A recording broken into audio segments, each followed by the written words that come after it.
সকাল, আসসালামু আলাইকুম। আশা করছি সবাই অনেক ভালো আছেন। নতুন একটি ব্লগ দেখার জন্য আমার চ্যানেলে সবাইকে স্বাগতম। তো আজকে সকাল সকাল আমি আর আমার হাজবেন্ড একটু হাঁটতে বের হলাম, যেহেতু আজকে ওর অফ ডে আছে। অফ ডেতে দেখা যায় যে একটু সকালবেলা সময় পেলে বা কখনো সময় পেলে একটু বের হই। তো মেয়েটার যেহেতু সামার ভ্যাকেশন শেষ হওয়ার সাথে সাথেই শুরু হয়ে যাবে স্কুল, সো ওকে নিয়েও একটু বের হওয়া হয়। তো প্রত্যেক দিন দেখা যায় যে একরকম খাবার খেতে খেতে আমরা কিন্তু একঘেয়েমি হয়ে যাই বা ভালো লাগে না। তো সেই জন্য আজকে ঝটপট ওয়ানপট একটা রেসিপি আপনাদের সাথে শেয়ার করব। যখনই ডিফারেন্ট কিছু খেতে ইচ্ছা করবে এটা কিন্তু বানাতে পারেন, বেশ মজাই হয়। তো আজকে আমি বানাবো হচ্ছে কিমা মটর পোলাও। এটার জন্য আমি তেলের ভিতর গোটা গরম মশলা দিয়ে দিলাম আর বেশি করে পেঁয়াজ দিয়ে দিলাম। পেঁয়াজটাকে একটু ব্রাউন করে ভেজে নিতে হবে। এরপর দিয়ে দিতে হবে আদা আর রসুনের পেস্ট। আর আদা রসুন পেস্টটা দিয়ে একটু ভালো মতো ভেজে নেবেন, যে কাঁচা গন্ধটা যাতে চলে যায়। তো আমার দেখা যায় ডিফারেন্ট রেসিপি ট্রাই করতে ভালোই লাগে, যদিও বা আমার জামাই একদমই খেতে চায় না ডিফারেন্ট রেসিপি, বাট কি আর করার, দেখা যায় কোনো অপশন না পেয়ে বেচারাও আমার সাথে ট্রাই করে। মুরগির মাংস আছে, আমি বেস ফিলে নিয়েছিলাম 2টা, সেটাকে আমি একটু কিমা শেপে থেকে বড় করে চাং করে কেটে নিয়েছি। আর এখানে আমি দিয়ে দিলাম জয়ফল আর জয়ত্রীর গুঁড়া। বেশি কিছু লাগে না, খুব অল্প মশলায় হয়ে যায়। আর জয়ফল জয়ত্রীটা আমি গুঁড়া করে ব্লেন্ডারে এরপরে জাড়াই করে রেখে দেই। আর এখানে দিয়ে দিলাম ধনিয়া জিরার গুঁড়া। আর কাঁচামরিচটা যে যতটুকু ঝাল খান সেটা বুঝে দিবেন। তো এই তো, আর কোনো মশলাই না, এতটুকুতেই হয়ে যাবে। আর ফ্রোজেন যে মটরশুঁটিগুলো কিনতে পাওয়া যায় সেটা ছিল আমার কাছে, আমি সেটাই দিয়েছি। আর আমাদের দেশে তো শীতকালে যখন মটরশুঁটি পাওয়া যায়, আম্মাকে দেখতাম যে সেগুলো আম্মা হচ্ছে ফ্রোজেন করে রাখতেন। তো চিকেনের যে কিমাটা আছে সেটা তো হতে একদমই সময় লাগে না। সেই সেম প্যানটার ভিতরে আমি একটু হালকা অয়েল দিয়ে দিলাম। এখানে আমি অল্প একটু পেঁয়াজ কুচি আর আস্ত কাঁচামরিচ দিয়ে দিয়েছি, যে এখানে আমি এখন পোলাওটা রান্না করব সেই জন্য। তো আগে যেহেতু আমরা যখন চিকেনটা রান্না করেছিলাম সেখানেও তেল আছে, তো তেলটা একটু বুঝে দিবেন অল্প একটু। তো আমি আগে থেকে চালটাকে ধুয়ে পানি ঝরাতে রেখে দিয়েছিলাম, সেই চালটা এখন ঢেলে দিলাম। চালটাকে ভালো মতো ভেজে নিতে হবে। পোলাওতে চালটা যত ভাজা হয় ততই তো মজা হয়, তাই না? তো এরপরে একটু সল্ট দিবেন, সল্ট একটু বুঝে দিবেন, যেহেতু চিকেনেও আমাদের সল্ট আছে, তো সেটা বুঝে দিতে হবে। যখন মেহমান আসবে বাড়িতে বা খুব অল্প টাইম আছে বা আজকে কিছু রান্না করতে ইচ্ছা করছে না, তখন কিন্তু এই টাইপের ওয়ানপট মিলগুলো খুব কাজে লাগে। তো এরপরে আমি দিয়ে দিলাম পানি, আমি ডাবল পানি দিয়েছি, আর সাথে সেই চিকেনটা। তো বেশি একটা সময় লাগে না, পোলাও চাল তো সিদ্ধ হতে খুব অল্প সময় লাগে। সব কিছু একবারে ভালো মতো মিক্সড আপ করে এখন আমি এটাকে ঢেকে দিব। তো পানিটা যখন শুকিয়ে আসলো, এরপর একটু নেড়ে চেড়ে উপরের চাল নিচে আর নিচের চাল উপরে করে দিলেই হয়ে যাবে। তো এই তো আমাদের ঝটপট মটর চিকেন পোলাও রেডি হয়ে গেল। আর এটা খেতে কিন্তু খুবই মজা, বাচ্চারা কিন্তু খুবই পছন্দ করবে। বাচ্চাদেরকে একদম হ্যাসেল ছাড়া আপনারা এটা বানিয়ে কিন্তু টিফিনে দিতে পারেন বা রেখে দিতে পারেন। আমার মেয়ের কাছে খুবই ভালো লেগেছে এটা, সেটাই সারপ্রাইজিং। তো যাই হোক, এখন আমি একটু ধনিয়া পাতা কুচি দিয়ে দিলাম। আর আজকে আপনাদের সাথে আরেকটা মজার রেসিপি শেয়ার করব। যারা আমার মতো বাইরে থাকেন তাদের কিন্তু প্রায় বড়ির আচার বা বিভিন্ন আচার খেতে ইচ্ছা করে, তাই না? তো আজকে আমি রেডিমেড যে বড়িগুলো কিনতে পাওয়া যায় সেটা কিনে এনেছি, আর এটাকে গরম পানিতে কিছুক্ষণ ভিজিয়ে রেখেছি, 15-20 মিনিটের মতো। ভিজিয়ে রাখার পর আবার আমি হচ্ছে সেই বড়িগুলোকে ভালো মতো ক্লিন করে একটু লবণ, হলুদের গুঁড়া, মরিচের গুঁড়া দিয়ে আর একটু পানি দিয়ে সিদ্ধ হতে দিলাম। এই আচারের রেসিপিটা আমি মেনলি শিখেছি হচ্ছে আমার মামিদের কাছ থেকে, কারণ আমার নানুর বাসায় এই আচারটা হচ্ছে ছোটবেলা থেকে খেয়ে বড় হয়েছি। তো এখন ইউকে আসার পর সেই টেস্ট তো আর পাই না, তো কি করব, বাসায় বানিয়ে নিচ্ছি। বড়িটা যখন সিদ্ধ হয়ে গেল, এরপরে আমি একটা ম্যাশার দিয়ে ভালো মতো বড়িগুলোকে ম্যাশ করে নিচ্ছি। আর এরপরে এই বড়িগুলোকে আপনার ঠান্ডা হতে দিতে হবে। আর ইন দ্য মিন টাইম আমি আস্ত জিরা আর আস্ত ধনিয়াটাকে একটু টেলে নিয়েছি, সেটাকে আমি ভালো মতো একটু গ্রাইন্ড করে নিচ্ছি। এটা কিন্তু একদম ফাইন পেস্ট হবে না, একটু একটু আস্তে আস্তে থাকবে। এটাই মুখে যখন পড়বে আচার খাওয়ার সময় খুবই ভালো লাগে। তো এখন সেই যে ম্যাশ করা বড়ইটা আছে সেটাকে আমি ঠান্ডা হওয়ার জন্য দিচ্ছি। আর রেডিমেড যে তেঁতুল কিনতে পাওয়া যায়, আমাদের এখানে একটা পাওয়া যায়, সেই তেঁতুলটাকে নিয়ে নিলাম। আমি আজকে বড়ই আর তেঁতুল একসাথে মিক্স করে আচার বানাবো। তো এই তেঁতুলটাকে ভালো মতো আমি বড়ইয়ের সাথে মিক্স করে নিচ্ছি। বড়ইটা কিন্তু যখন ঠান্ডা হবে আপনারা ততক্ষণ ওয়েট করতে পারেন। তো এটা ধরা যাচ্ছিল, তো এই জন্য আমি আর কি একসাথে ম্যাশ করে নিলাম। এরপর সরিষার তেলের ভিতর সবগুলো মানে গোটা গরম মশলা যেগুলো আছে সেগুলো দিয়ে দিলাম। আর সেই যে তেঁতুল আর বড়ইয়ের যে মিক্সচারটা আছে সেটাকে ঢেলে দিলাম। আর এই পর্যায়ে খুব ভালো মতো তেলের সাথে সব কিছু মিক্স করে নিতে হবে। আর এখন আমি অ্যাড করে দিব একটা সিক্রেট ইনগ্রিডিয়েন্টস, সেটা হচ্ছে গুড়। তো আপনারা চাইলে চিনিও অ্যাড করতে পারেন, চাইলে গুঁড়ো অ্যাড করতে পারেন, কিন্তু গুড়টা অ্যাড করলে দেখা যায় যে এটা খেতে ভীষণ মজা হয়। আর আমি বেশি করে চিলি ফ্লেক্স দিয়ে দিচ্ছি, যেহেতু আমি একটু ঝাল ঝাল খাবো, আর ঝাল ঝালটা খুবই ভালো লাগে। এই আচারটা আমার বাসায় প্রায় বানানো হয়, আমার চেয়ে আমার হাজব্যান্ড এটা বেশি পছন্দ করে দেখা যায়, একদম ছোটোবেলার কথা মনে পড়ে যায়। আর ওই যে জিরা আর ধনিয়াটা যে গুঁড়া করে রাখলাম সেটাও দিয়ে দিব। তো এরপরে আমার মনে হচ্ছিল যে আরেকটু মিষ্টি হতে হবে, সো এই জন্য আমি অল্প আরেকটু গুড় মিক্স করে দিলাম।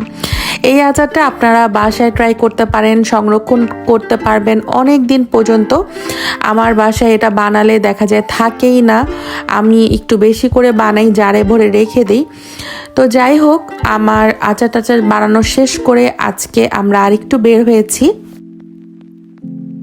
আর সামার মানেই সমুদ্র দেখতে যাওয়া, সমুদ্র বিলাস করে পুরোটা সামার কাটাতে চাই। একদম কক্সেস বাজারের মতো ফিল হচ্ছিল, গাড়িতে বসে যখন সমুদ্রটা দেখতে পাচ্ছিলাম কি যে ভালো লাগছিল। তো আজকে আমরা খুব কাছাকাছি একটা সি বিচে এসেছি। এটা খুবই ফেমাস একটা সি বিচ, আপনারা সবাই হয়তো চিনেন যারা ইউকেতে থাকেন, সেটা হচ্ছে ব্রাইটন। ব্রাইটনে আমার এ নিয়ে আসা হলো ৪র্থতম বার। তো অনেকবার এসেছি, তারপরেও এই বিচটা কেন জানি খুব আপন মনে হয়। তো এই বিচটা আমার কাছে মনে হয় যে লন্ডন শহর থেকে খুবই কাছে এবং ফ্যামিলি নিয়ে সময় কাটানোর জন্য খুব ভালো একটা জায়গা। আর ব্রাইটনের যে পিয়ারের সাইডটা আছে ওখানে তো আমি অনেকবারই গিয়েছি, বাট এটা হচ্ছে অন্য পাশ। এই যে সাইডটা, এটা আমি দেখেছিলাম একটা মুভিতে, সো সেই মুভিতে দেখার পর থেকে আমার এখানে আসতেই হবে। এই যে এই জায়গাটার কথা বলছি।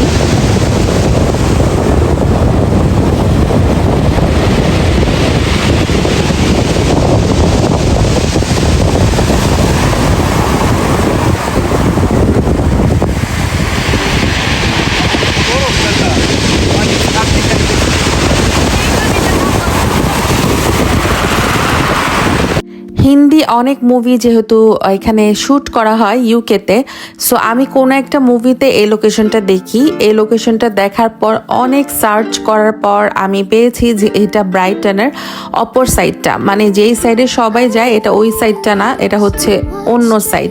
সো ফাইনালি আমি আজকে ওই জায়গাটায় আসলাম। আমার এই জায়গাটা খুঁজে পেতে অনেক অনেক হার্ড টাইম পার করতে হয়েছে, বিকজ কেউ বলতে পারছিল না এটা কোন জায়গা। তো এই জায়গাটা হচ্ছে ব্রাইটন পিয়ারের অপোজিট সাইডটা, যেটা কিনা আগুনে পুড়ে গেছিল, আর সেইটা এখন ট্যুরিস্ট প্লেস হিসেবে বানানো হয়েছে। তো ওই দিন সমুদ্রে অনেক স্রোত ছিল, লিটারেলি অনেক স্রোত। এত স্রোত আমি ব্রাইটনে আগে কখনো দেখিনি। পানির মধ্যে মানে মনে হচ্ছিল যে একটু পা ভেজাই, কিন্তু কাছেই যাওয়া যাচ্ছিল না।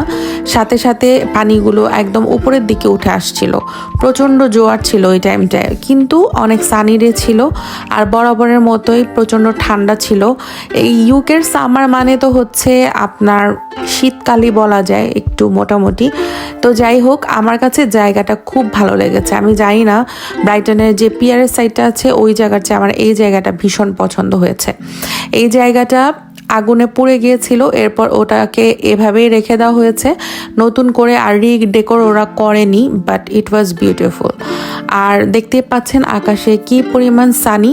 তো বসে বসে সমুদ্রটা উপভোগ করছিলাম, আর এই ঢেউয়ের যে শব্দ সেইটা তো শুনতে কি যে ভালো লাগে।